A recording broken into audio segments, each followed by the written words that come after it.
Hallelujah! For today's video, ito ay mamunggo tayo.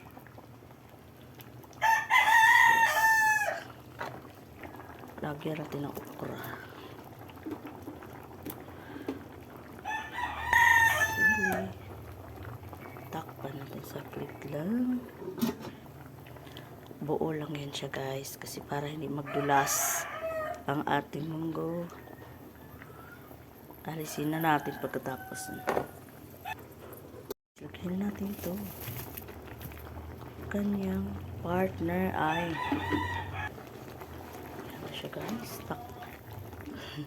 Ayan na siya. Sarap ito guys. Ginisa lang siya. Simple lang. Guys, thank you for watching. See you again.